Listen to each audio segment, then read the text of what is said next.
Our first artist on the list today is Max Ernst. Max Ernst was born in 1891 and died in 1976. Max Ernst is primarily known for his major roles in Dadaism in Cologne, Germany, and as a surrealist artist as he moved to Paris.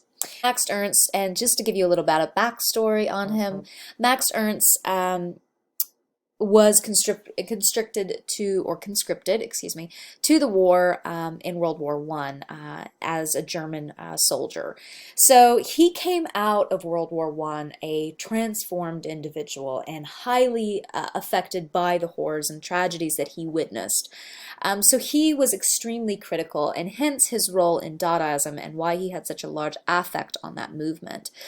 He was coming from an experience as a veteran, somebody who had been quote unquote a victim of shell shock and was known to have dealt with his own psychological traumas from his wartime experience in World War One.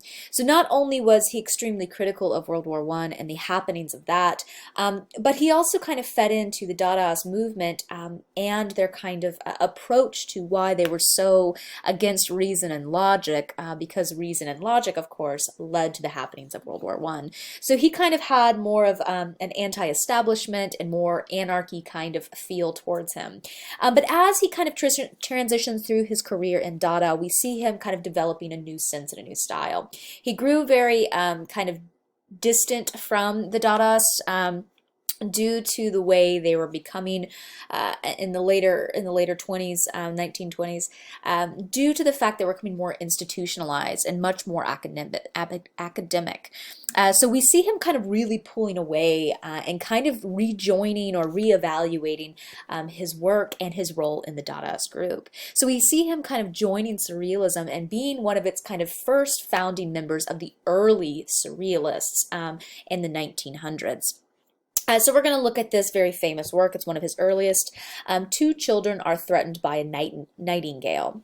So remember, the Surrealists were very interested in Freudian theory and kind of diving into the psyche of the mind. So this was a very appealing aspect about what this art movement was and about what the writers were trying to do in terms of their surrealist approaches and how they were analyzing the world and the theories that were now coming out about psychoanalytic theory, as well as the role of the ego and the sex drive, coming out from very significant figures as Sigmund Freud, as we mentioned in our intro video, as well as Carl Jung.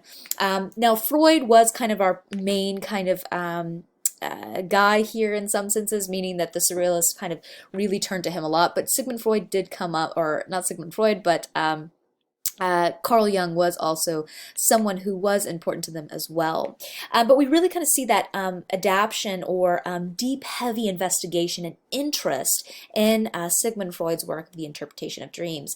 And that is kind of what started the genesis of this type of work. Now we can see this work in general starting to not only adapt his kind of drawbacks to De Chirico's work, and we notice that kind of somber, clean line aesthetic, smooth gradients kind of forming, and those kind of neutralized colors that kind of lead a little bit more into that warmer color palette, such as De Chirico. And we've looked at him in the past, so make sure if you were unfamiliar with that, go check up real quick on the interwebs and kind of look into his work again, or just check out your book. But we can see that kind of draw there. So that kind of influence is still very present in his earlier work. But also along with that De Chirico influence, we also start to see the kind of appropriations of the assemblage, right? Of the Dadaists kind of coming into this work as well. So notice the assemblage of these materials that are affixed to the canvas and the frame themselves. Not only does he kind of affix these kind of ladder elements on the left-hand side, but this kind of door handle or knob that is in the middle of the right-hand or the right-hand side, excuse me, of the canvas. I'm thinking about your direction, sorry. But we can also see kind of other elements such as the rooftop or this kind of built out structure that's coming in to the viewer's space, coming out of the canvas. So we're starting to notice these kind of plays and adaptations here. We can also start to notice too how he's thinking about painting on the border or the frame itself. So the painting is starting to extend in that kind of three-dimensional space in some ways. Right here is the nightingale, and here are our children running in fear. We have a very long passage of going into that kind of perspectival space that is kind of amplified and askew. Now, remember, Max Ernst is very much into abstract or biomorphic surrealism. So he's a part of our initial early group of surrealists, right? And that later group, the figurative surrealists, as we mentioned in our intro video, they come a little bit later, even though I think that they kind of are more of the popular face of surrealism in art history, or as most people understand it. But we can see here too how he's starting to experiment and use what he learned from Dada and pulling it into this painting. We can start to see him, kind of playing with not only the form but the functionality of the painting as well. So going back to that idea of form dictates function, right? Becoming very important, introduced from the Cubists, right? Thinking about that mentality. There's some oddness to this painting in general. As we mentioned, that kind of long linear perspective is being stretched out or amplified. We do have some atmospheric perspective operating in the background space. There's some kind of heavy applications of paint dabbing where he takes the brush and kind of spatters or speckles and dabs that kind of paint so it appears thicker than a really nice, smooth, and well-worked and well-rendered kind of gradient of sky as it goes up towards the heavens. We can also see how he's thinking about form and playing with the functionality and that kind of association with grabbing things or thinking about the idea of being able to externalize that thought. Hence that figure grabbing or reaching for that doorknob or knob on the canvas. He's trying to break that wall of the frame. So there's some interesting kind of psychological territories that he's diving into. And this painting in general, you'll notice down in the bottom, which is written in French here, that is the actual title. And it's just, of course, translated and given to us as the title over on the right here. But this is one of his earlier works. It's an oil on canvas, or oil on wood, excuse me, and we can really start seeing him kind of investigating that more internal space of the mind through this, playing with form, playing and drawing from that background foundation coming from Dada and both De Chirico, and how he's merging that space together and creating this new kind of boundary and territory of the surrealist canon. And so he's adding into this. And we're going to look at another couple of images now talking about how he adds even more. And I think the really important thing to kind of understand and note about Max Ernst is not only his background and how he came to surrealism, that break of painting that he took due to the war, but that severe psychological trauma that he also experienced as a person coming out of this time period. So he was heavily afflicted with that emotional weight and baggage. So we really see that deep investigation that starts to happen with how we start to interpret the world and how he's diving in with that kind of use of metaphor and symbolism that he's using to create these very innovative and evocative kind of images that are odd and alarming, but also extremely experimentational.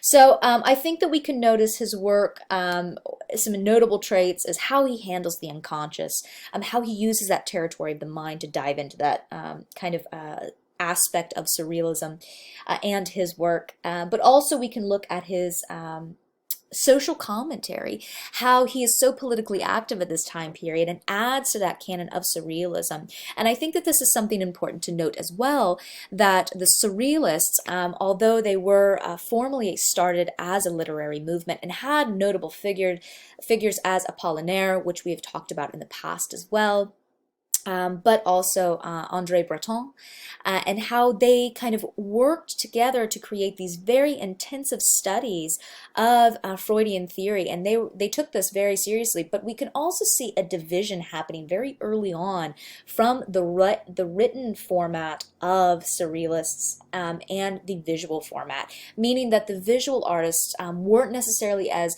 directly tied or maybe constrained, maybe that's a better way to say it, to these really rigid structures. So we see a lot of we see a lot of experimentation in the community of visual artists for surrealism. So I want you to kind of think about that and look at all of the experimentations that happens, and that's what's kind of really important to how he adds to his social commentary for this time period, as well as that political social commentary and his activist kind of stance that he takes against this kind of rationality of the machine or government machine. That third kind of part there is his broad experimentation. Not only experimentation in his subject, but his technique. And we're going to focus really in the next couple works and talk about some additions and kind of intrigues that he has made into techniques for the surrealists to use and utilize. We're going to switch over to the next slide. In the famous Max Ernst painting The Horde, we see an addition, or rather his real kind of experimentation being shown here to its fullest. So we're going to look at two terms. So first we're going to talk about photage. So that's this first word listed right here. So photage essentially is a rubbing. And what I mean by that is that an artist, particularly Max Ernst in this case, is going to take a piece of paper and then some type of drawing utensil or writing utensil, and then they will rub it over a area and then be able to kind of get a transfer of that drawing. You may have done this when you were in kindergarten.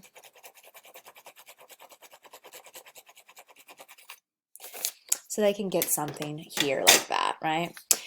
So photage has been used, or rubbings have been used, either one have been used for quite a while in painting and drawing, and that was really created due to Max Ernst's kind of invention and experimentation with the form. The Horde, this painting in general, is really a kind of investigation between his kind of own personal narrative and new traditions and new investigations that the Surrealists were so interested in, diving in once again to that psychological territory. So we can see the Horde, which is actually kind of a metaphor, or rather more a horde of demons kind of fighting over the peace. So this is kind of a real kind of reflection of his own kind of personal workings. We can see here where feuilletage has been actually applied, specifically with some kind of oil stick, or maybe even a piece of conte or charcoal, colored charcoal, being kind of rubbed on and kind of scraped over the surface. And that brings us to our second kind of turn, and that's grattage. So grattage is essentially, instead of rubbing, it's a scraping method, meaning that the artist takes the material and scrapes it away. So we can actually kind of see some of that in other areas, specifically like when they remove large sections, possibly being even here, but this is a really good example of fautage, and maybe areas of grattage could be taken out over here, or possibly even here, where you have the full color of it, but then the material's been scraped away. So we can kind of see that kind of value transition. He uses both of these techniques quite a bit in his works, and this is just one of the large kind of techniques that he demonstrates in the Surrealists and in his body of work that add to this repertoire of skills and this new innovation that comes out of this time period. And of course, now artists do a ton of rubbing, and you may have done this when you were a child, as I mentioned before, but that is all thanks to Max Ernst. So once again, he adds a lot, and we're going to kind of look and transition into his next painting, where he makes an even larger kind of significant addition to the Surrealism technique canon, if you will, for his next work. See another massive kind of technical achievement that is brought to you in Europe After the Rain, which is the work that we're currently looking at now. This work was completed in 42, and it is primarily in response to World War II.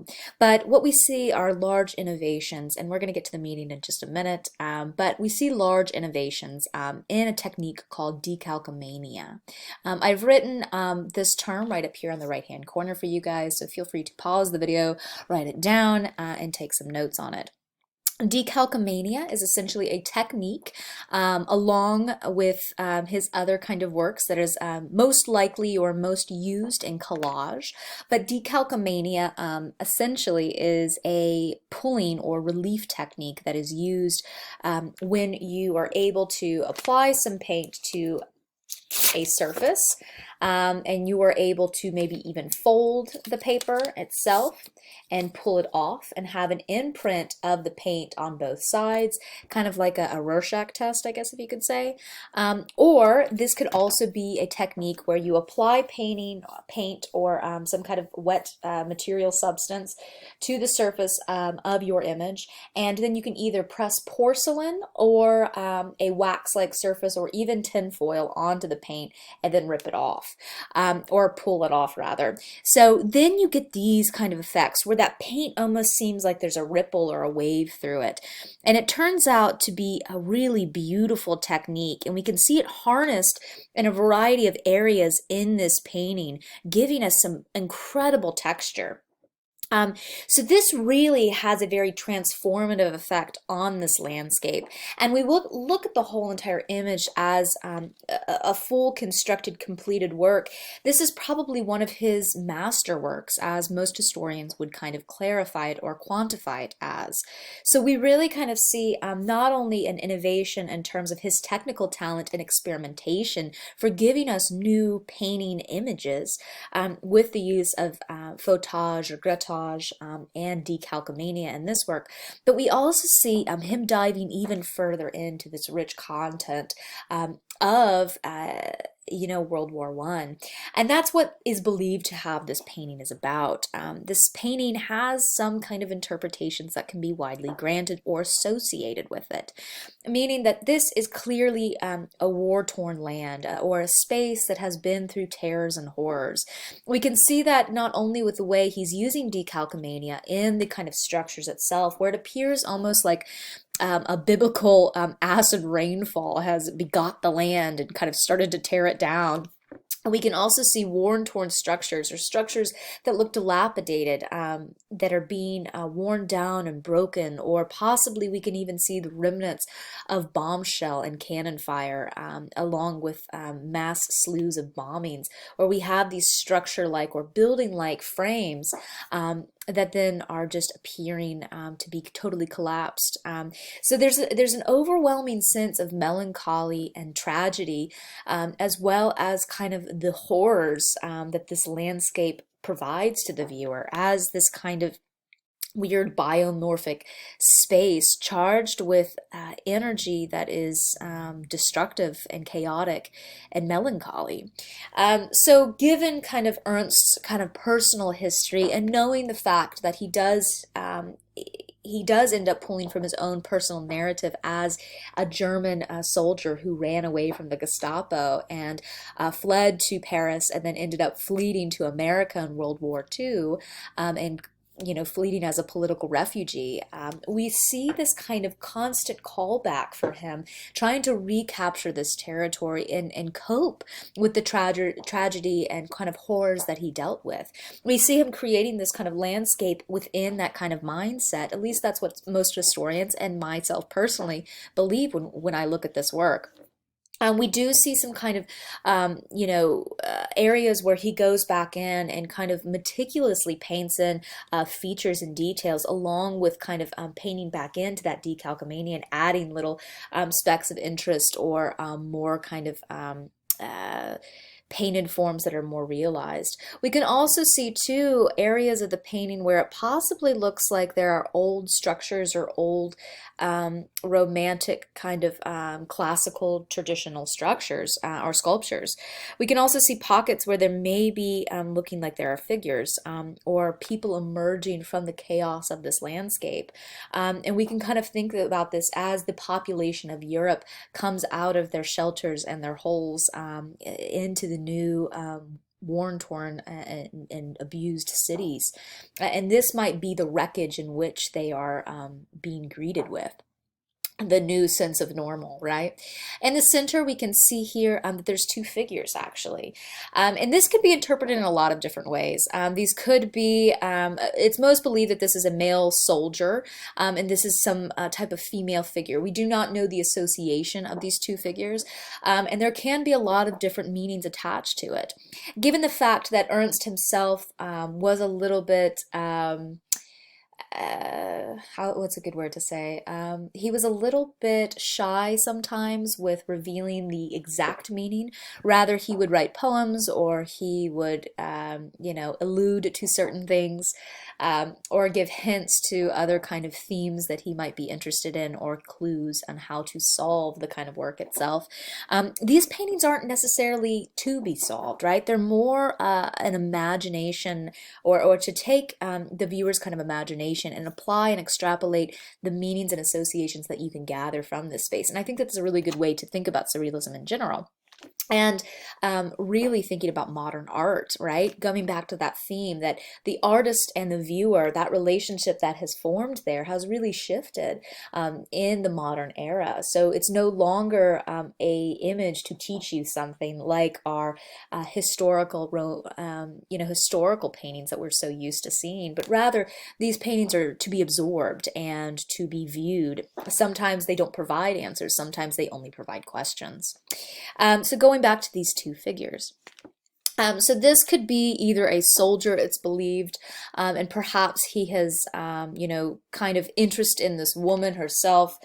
Perhaps this could be a femme fatale figure. We've been talking about the femme fatale as a kind of negative association for women, and we see that too quite a bit addressed in Freudian theory, that Freudian theory only really focuses on the male's perspective and the male's viewpoint, which led to a lot of bad, frankly, quite bad assertions about women and the role of women in society, that they were less intelligent or deemed less important, right? But they could even be dangerous figures because of their sexuality, which could be linked to a variety of other really not only horrific, but really just wrong assertions about the role of women and men in society.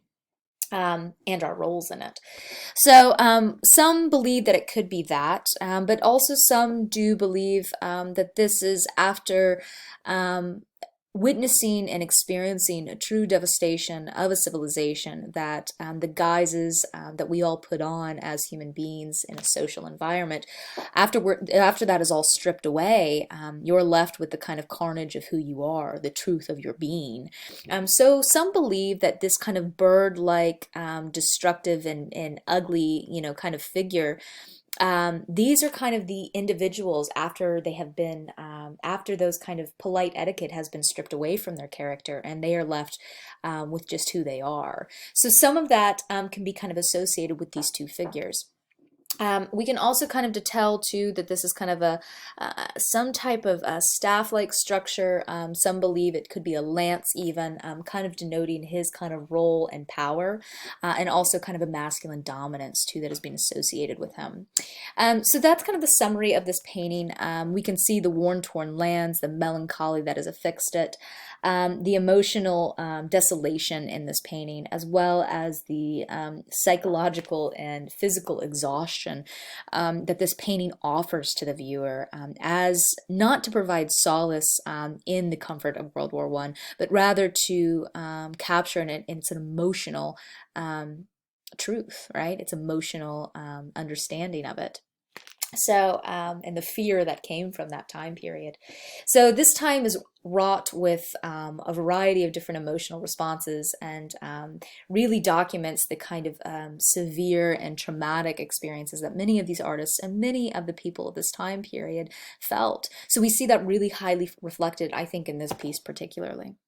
All right, so that kind of concludes our topic of Max Ernst. Max Ernst has a wide variety and a very massive collection of works that he made and personally contributed to the Surrealists, much more than just the three images that I showed you. But I think this is a good summary on some key kind of focal points on him to focus on. Remember those kind of big three terms that I gave you, as well as how he actually handles the paint, the topics that he kind of is interested in, and how he organizes his composition through color and form. Um, we can also see too, just getting on to that point real quick, how he kind of uses a lot of color to organize his spaces, and he kind of really thinks about it as a triadic structure. And what I mean by that is a kind of triangular composition on our color wheel, and he's really focusing on primary colors, so red, yellow, and blue, right? So how he's organizing that space to kind of lead the eye through and balance out the composition between the subject matter and the foreground of what he's doing. So please feel free to read all about Max Ernst in your text. Feel free to look him up and check out some other information. A fascinating artist, and added quite a bit to the canon of the early Surrealist artists. Have a good day.